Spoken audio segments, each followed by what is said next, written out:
So let's talk about discount points. And when you're buying a home or refinancing, you really need to be talking about discount points. And interest rate means nothing without points. So stick around and I'll explain what discount points are, how they work, what affects them, who can pay them, and most importantly, how to figure out if they're a good deal for you. Watch to the end for some numbers. I'm going to show you how to analyze discount points in a real world way. Now this video is a mix of really important stuff and then less important but interesting asides. And as with all of my videos, you can hover over the little progress bar at the bottom of the screen for detailed chapters, but I'm going to try something different with this video. I've put 3 exclamation points in front of the chapters that include what I think are mission critical information. So if you get bored or you're short for time, jump to these chapters, the ones with the exclamation points, for the key information that you need to make good decisions about discount points. Because a bad call when it comes to discount points is one of the most costly mistakes you can make when you're setting up a loan. It can cost you thousands of dollars, even tens of thousands of dollars. Speaking of other videos, please like and subscribe so you don't miss any new content. I post weekly, and I sincerely hope my channel is a good resource for you. And remember that I can be a resource in real life too. Whenever you need help with a loan, reach out. My contact information is in the caption.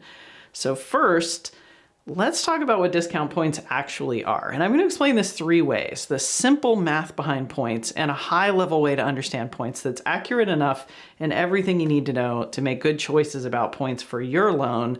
But if you want to know the lending mechanics behind points and how they got their name, I'll share that too. Now, the math behind points is super simple. Points are a fee paid at closing. That's a percent of your loan amount. 1 point is 1% of your loan amount, but points aren't always that neat and tidy. In the real world, you might pay 0.974 or 1.137 or some other not at all round number for points. So to convert points to a dollar amount, divide the amount of points by 100 and then multiply by your loan amount. So 1 point divided by 100 equals 0.01 times 400,000, say, equals $4,000. Or 1.137 in points divided by 100 is 0.01137 times, say, 400,000 is $4,548. And points are always, by definition, a cost. But there is, and this is important, a flip side to the coin. In some cases, instead of charging you a fee that's a percent of your loan amount, a lender might give you a credit that's a percent of your loan amount. And if lending jargon made sense, this would still be called discount points. It would just be a negative number, but that would be too logical and lending jargon doesn't make sense. So when discount points flip over to a negative number, the name changes and they're called a lender credit. Despite the different name, discount points and lender credits are functionally exactly the same thing. You really can think of them as 2 sides of the same coin. The easiest way I think there is to understand how points affect your loan is to just picture a seesaw with your interest rate on one side and your points on the other. If you pay more in points, you get a lower interest rate. But if you pay a higher rate, then your points are going to be lower. And if you pay a high enough interest rate, that's when points flip to a negative number and turn into a lender credit. And if you just want a quick and dirty and mostly accurate way to think about points, just think of them as prepaid interest. If you're paying more interest upfront at closing, extra money in the form of points, then your lender will charge you less interest over time. But if you want to pay less in points at closing and lower your closing costs, then your lender is going to charge you more in interest over time. You can kind of think of it as, do you want to pay now or do you want to pay later? Now, don't jump to any conclusions about points just yet. A lower interest rate almost always sounds like a good thing. It's a shiny object, but that doesn't mean you should automatically pay points to get a lower rate.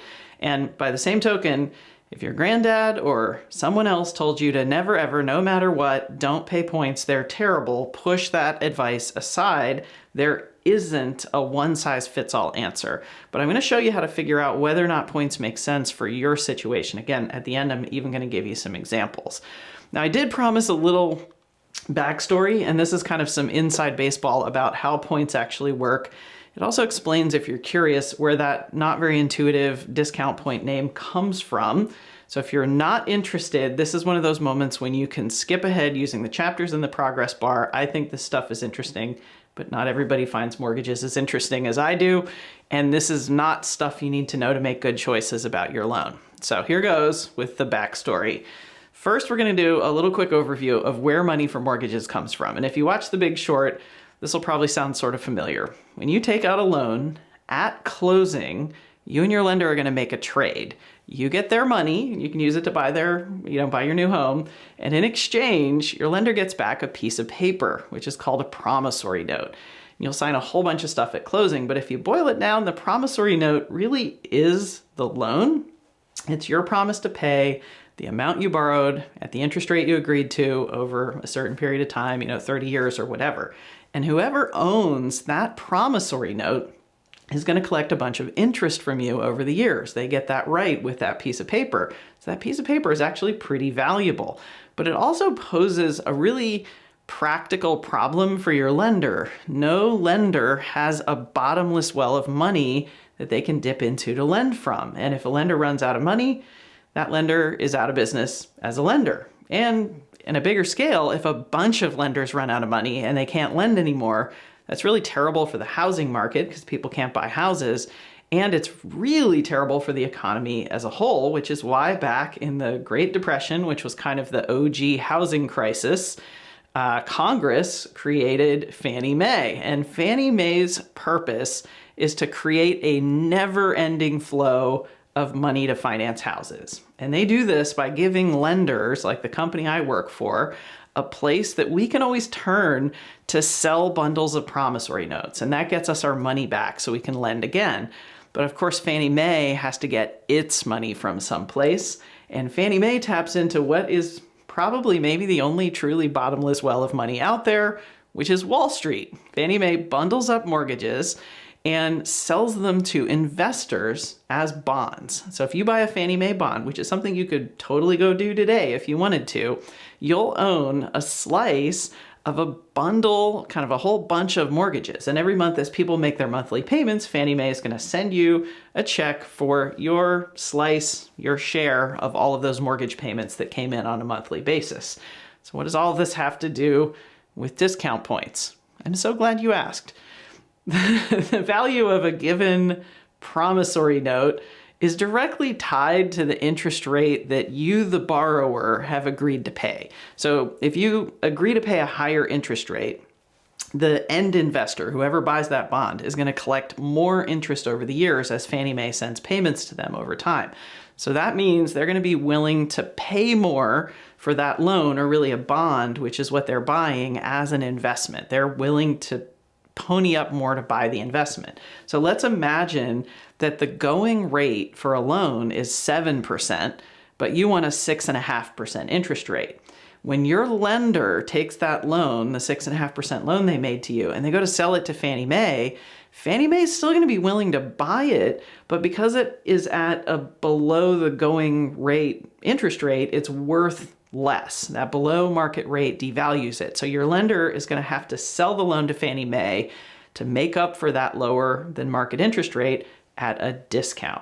And that's where the name comes from. You see where this is going. So let's say you borrow $400,000 at 6.5% instead of the going rate of 7. Fannie Mae may only pay your lender $392,000 for your loan. And obviously a lender can't stay in business very long, losing $8,000 on every loan they fund.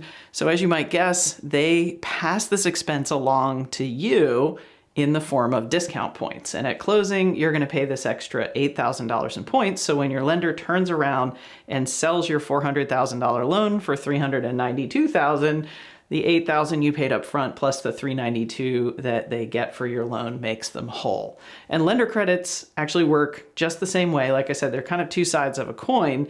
So if you don't mind, say, paying 7.25% when the going rate is 7, then your lender may be able to sell your $400,000 loan for $404,000. And that creates this extra revenue that your lender can credit to you at closing. So instead of paying points at the above market 7.25 rate, your lender can pay you a $4,000 credit that you can then use to offset some of your other transaction and closing costs. And there's a whole lot more to this in the real world, and I totally oversimplified it. And honestly, it is really complicated, and I truly don't understand it at a much deeper level, but this is fundamentally how discount points actually work.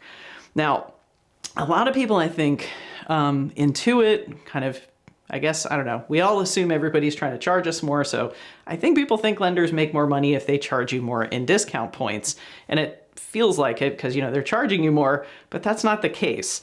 The point of points, I guess, sorry, couldn't resist there, is to equalize the value of all loans that a lender makes. And this is really for resale again. When they sell it, they just want to be neutral. So if you call me for a loan, I'll offer you a menu of rate and point options, and you can pick from any one of them, whichever feels like the best one for you. And they're all the same to me and my company, but they're definitely not all the same to you. And helping you find the best pairing, the best combination of rate and points for your situation is one of the most interesting parts of my job. It brings up some fascinating conversations. We have to gaze into a crystal ball together and talk about your goals. I'll kind of get into some of this in a minute here. But because points are market driven, the other thing to be aware of is that they change all the time. The amount of points that you'll pay in connection with a given interest rate can even change during the day, sometimes even multiple times based on activity in the bond market. But there is one thing when I talk about this, don't stress too badly, because you're eventually going to lock in an interest rate. And when you lock in a rate with your lender, you're also locking in the points. So they're not going to be a wild moving target once you've locked in that interest rate. If you want to know more about all of this, click the link above. It'll take you to another video explaining where interest rates come from, what makes them go up and down, really what makes discount points go up and down as well, and how interest rate locks work. And while I'm calling out related videos, there's another I should mention, so another link. It covers something called loan level pricing adjustments, or LLPAs. And when I talk about points, I have to talk about LLPAs as well. Just like points, LLPAs are a fee charged as a percent of your loan amount, but you're not going to see them on any of the paperwork that you get from your lender. You're not going to see a line item that says LLPAs on a loan quote. And that's because Fannie Mae charges LLPAs to your lender. That happens behind the scenes. But your lender is going to pass them on to you by adjusting the amount of discount points that you pay. A whole bunch of different loan characteristics trigger LLPAs. The percent you put down, your credit score, your occupancy, whether you're going to live in the property or rent it or have it as a second home, also the type of property you're going to buy. These can all trigger LLPAs.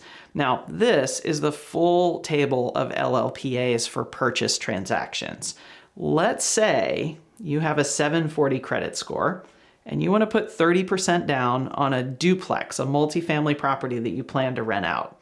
A 70% loan with a 740 credit score is subject to a 0.125% LLPA.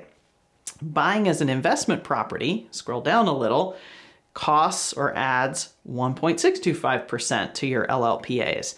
And buying a 2 to 4 unit property, because you're buying a duplex, there's another 0.375%. And that adds up, if you aggregate all those, and they all apply to 2.125% of your loan amount. And that's something that Fannie Mae is going to charge your lender. If you're borrowing $400,000, it's an $8,500 expense. Now, it probably won't surprise you to hear that your lender is going to pass this cost along to you. All applicable LLPAs are going to be passed on to you, baked into your discount points. So someone buying a property to be their residence, let's say it's the same situation, duplex, 30% down, 740 credit score, all the same. They're going to have the same interest rate options as you, but all those other things being equal, they'll pay 1.625% less in points because that 1.625% LLPA for being an investment property isn't applicable for them. So at any given rate, the costs will be lower. Now next, I want to talk about how points get paid and who pays for them or who can pay for them. If you're refinancing, of course, you're the only person at that party, so you're going to have to pay for them. But if you have enough equity, you might be able to finance points into your new loan. But when you're buying a new property, if you're buying a home, points are considered to be a buyer's closing cost. So for starters, just sort of as a default, you should plan on paying for them out of pocket on top of your down payment and the other closing costs that you're going to pay. But during the course of your transaction or really your negotiations, you're going to have a couple of chances to try and hit your seller up for concessions, to ask them to pay for stuff. And one of the things you can do is ask the seller to pay a credit toward discount points. That's one of the ways that you can spend a seller concession, which brings us to, should you? This is really the most important part of this video, figuring out whether or not points are a good deal and if you should pay them. In its simplest form, paying points just means handing over a chunk of money up front in exchange for savings that's going to come back to you little by little, month by month over time. Points are a good deal if the savings over time adds up to more than the cost up front. Points are a bad deal if you spend more on points than you get back in savings. Pretty simple, really. And I think it's kind of helpful because there's some analysis that goes into that simple idea. We've got to figure these things out. So I think it's helpful to break it into two parts: math and time. And the math is easy. Points can save you money in 4 ways. And the first is really obvious. I think you would intuit it. A lower rate means a lower monthly payment. When thinking about points, most people, including I think most lenders, really start and end there. I think this is because the other benefits are a little less obvious. But if you're looking for a way to lower your monthly payment, points generally offer you a pretty solid bang for your buck. And you can check out that video I mentioned before on seller concessions to see a side-by-side comparison of how that impacts things. But that improvement in your cash flow because you're paying points is not everything you're getting. So if you want to do a thorough analysis of the benefits for points and figure out if you should pay them, you have to think about the other things. And one of them is that lower interest rate, which comes with a lower monthly payment, and that isn't a surprise. If you lift up the hood and you look underneath at what's happening to the math, you really look at what's called an amortization schedule, you'll notice that the lower payment actually includes more principal and less interest. So every single month at a lower rate, you're writing a smaller check that actually pays your loan down just a little bit faster. It's kind of a nifty trick. And of course, the lower rate is going to reduce your interest costs. So the longer you keep the loan, the more you save. You keep a loan for long enough, and that savings for paying some discount points up front can be multiple tens of thousands of dollars. With a big enough loan amount, it could be a 6-figure number. And then the last benefit you can get from points is if you itemize on your income tax returns, you should get one additional perk. You can add points to your itemized deductions. And this is true, and this sort of seems too good to be true, but believe it or not, even if the seller is paying points for you, you can still claim a tax write-off for them if you're itemizing. Now, if you're paying points on a refinance, points typically have to be written off over the term of the loan. And on a purchase, they can be written off in a lump sum typically. But as I say all of this about taxes, I'm feeling self-conscious because you really should get your tax advice from a qualified tax professional. And that's not me. I'm a mortgage professional, not a tax professional. Now, I say the math part of things is really easy for 2 reasons. And first, it's because it's math. So it is something that can be calculated and figured out down to the penny. It is definable. And second, I've built a tool that does all of the calculating. It's kind of my pride and joy. It's a little ridiculous how happy I am about this thing. But if we work together on your loan, my team and I are going to put together the numbers in this spreadsheet so you'll have an exact break-even point, and you'll know what the long-term savings are, how things play out over time for any combination of rate and points you're interested in, how they compare to one another over any period of time. And in a minute, I'm going to show you kind of a stripped down version of this spreadsheet so you can get an idea of how this works and how to think about discount points. Now, what's less easy to know is time. We'll be really precise with the numbers, but ultimately, no matter how precisely we can calculate what a given scenario is going to look like over time, we have to hold the numbers up against our best guesses for the future. In general, the longer you think you're going to keep the loan, the more beneficial discount points should be. And if you don't think you're going to keep a loan for a very long time or a short period of time, no matter how tempting that lower interest rate looks, there's a pretty good chance you're going to pay less overall by reducing your upfront costs, paying less in points, and living with a higher interest rate. And I know that doesn't feel right.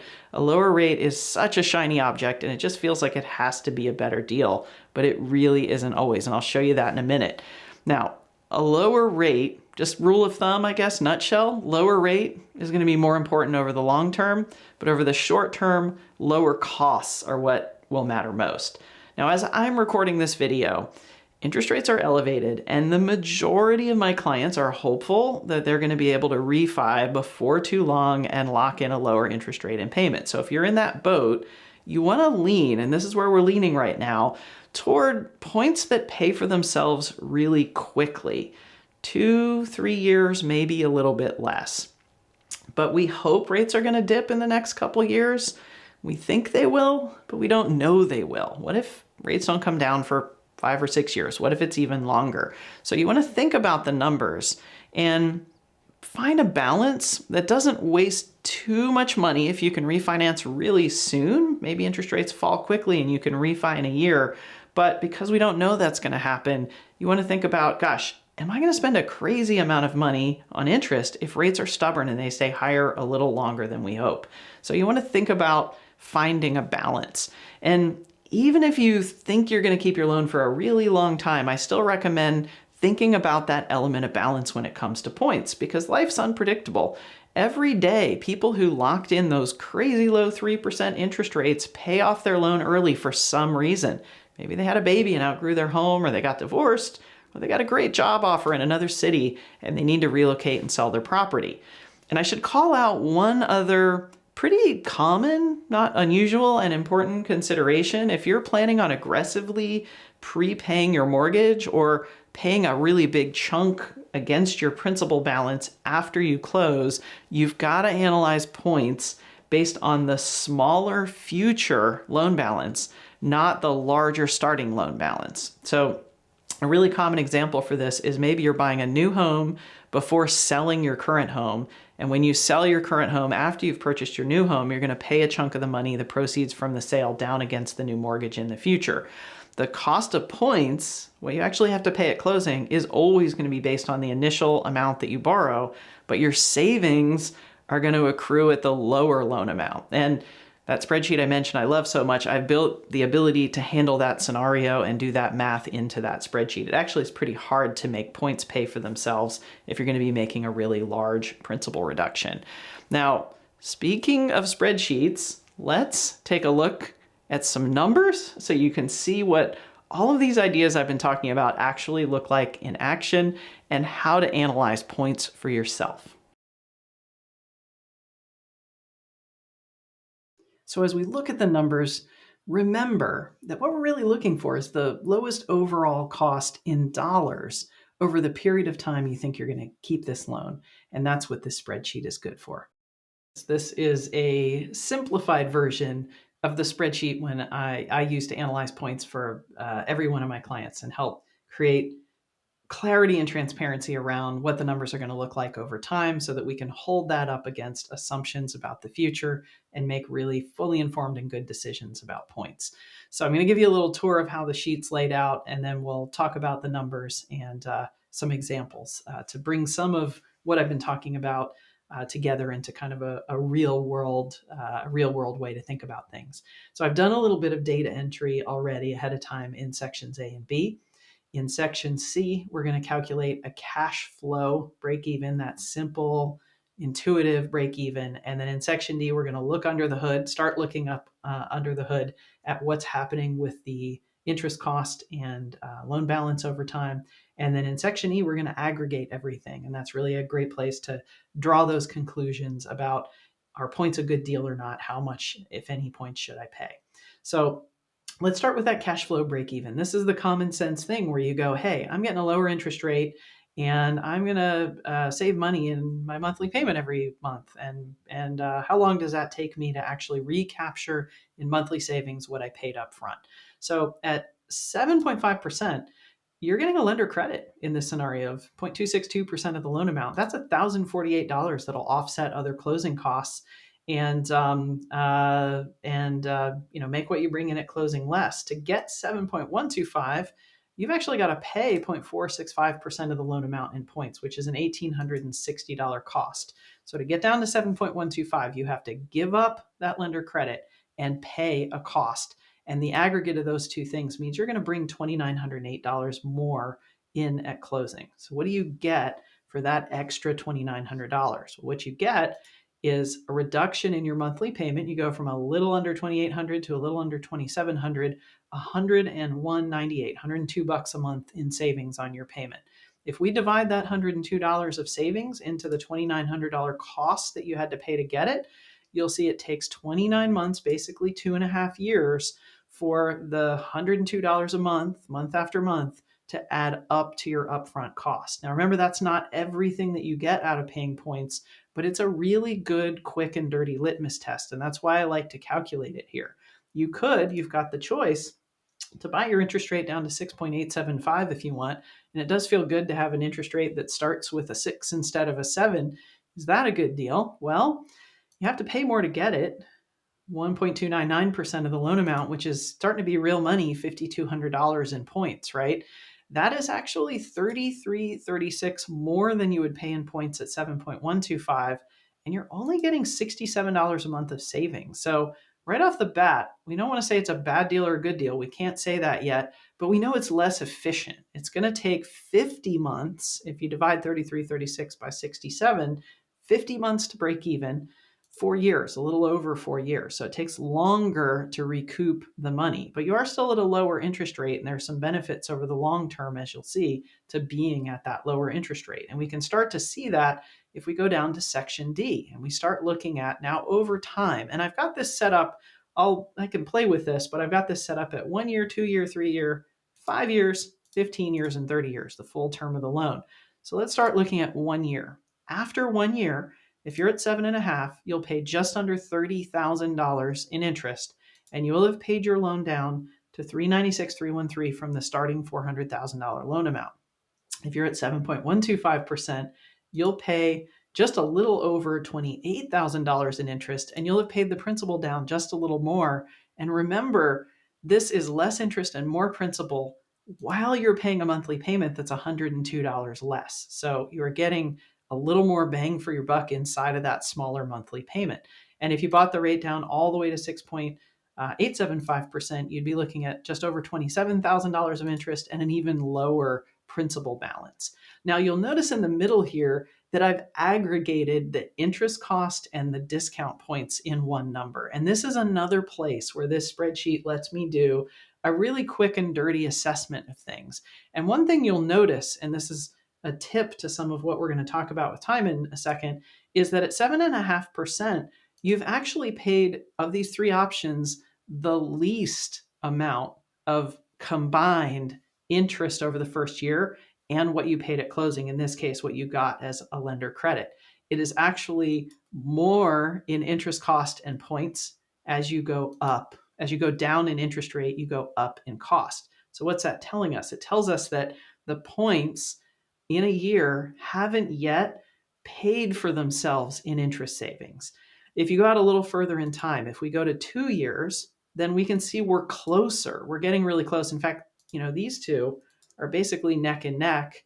And then if we go out to 3 years, the script flips and the lowest aggregate of interest cost and points is now the lowest interest rate instead of being the highest interest rate. And so this is giving us a hint that the more time passes, the better the lower interest rate performs despite the higher cost up front. Does that make sense?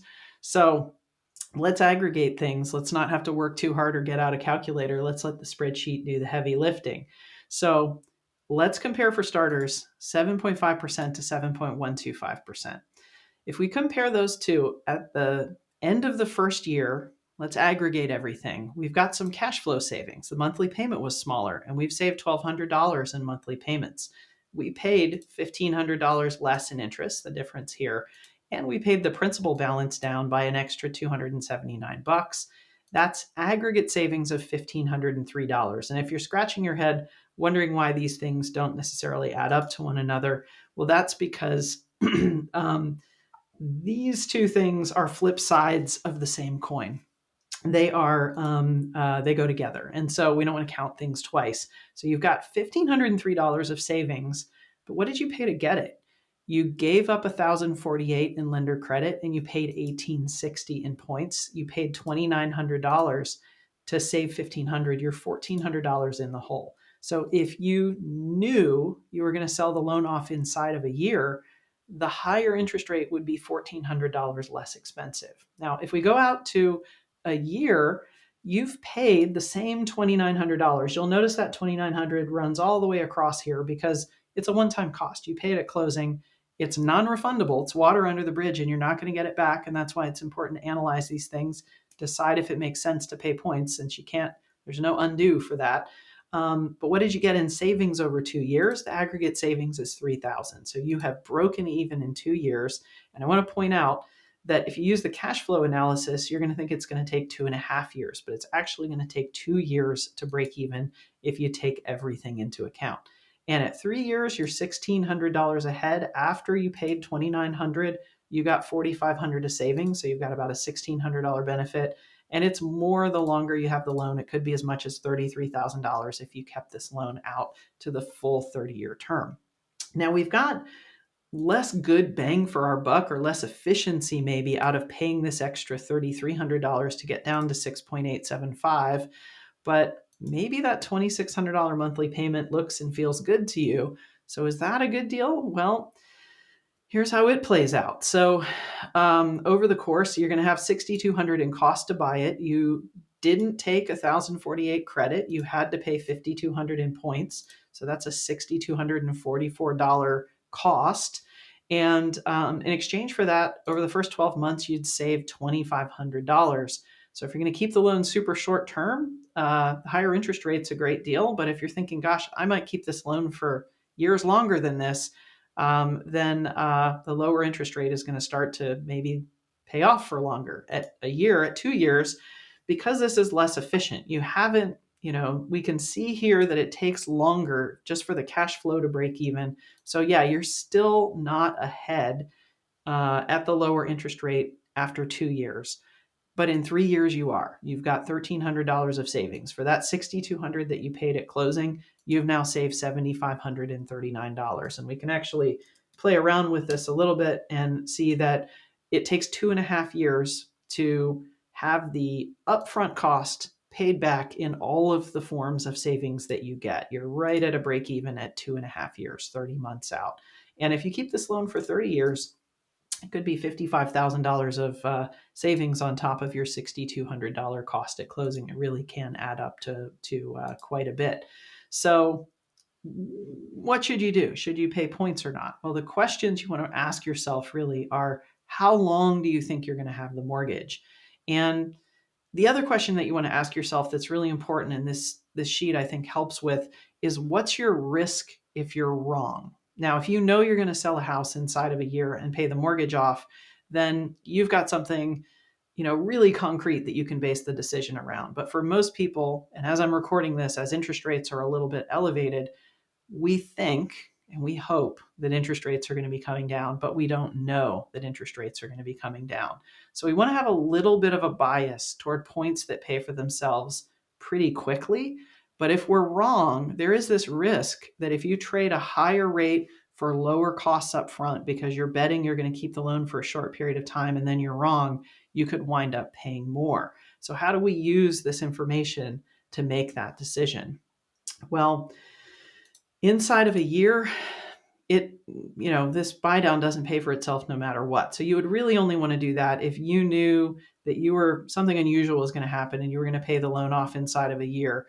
I don't think most people would feel confident to bet, what could be $3,800 on being able to refinance inside of a year. Maybe we can, and that'd be cool. But if we can't, then in fact, let's think about that.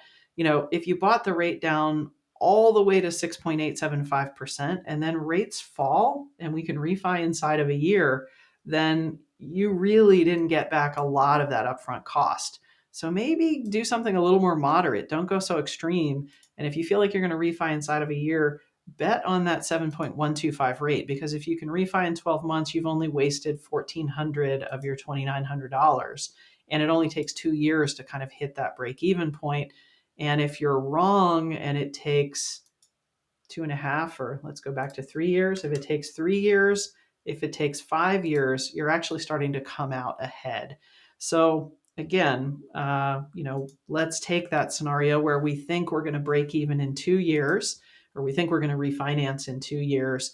But what if it takes 5? Well, at 2 years, you're fine. You got your money back. If you can refinance in a 2-year window of time, then six of one, half a dozen of another. You didn't lose anything. You didn't gain anything. The points paid for themselves. But what if it's 3 years? Now you've got a hedge that's going to save you 1,600. What if it's 5 years? You could have a hedge that saves you 4,600. If you were at that 7.5% rate, hoping that you were going to refi in 2 years, because we're toss of a coin here, doesn't really matter which rate you're at 2 years, but then it turns out to take longer, that's extra money you're going to be paying. You would be out that $1,600 or that $4,600. And I hope this has been, kind of a practical tour of some of these things, a practical application for some of these numbers, and a way to frame them up and think about them. But if you're struggling with this decision and you're not sure how to make sense of it, and you don't have a spreadsheet like this at your disposal, I hope this video has been helpful. But remember, I can be helpful in the real world too. My contact information is in the caption below. I'd be thrilled to be a resource. Reach out anytime. Don't forget to like and subscribe. And I appreciate your time watching this video.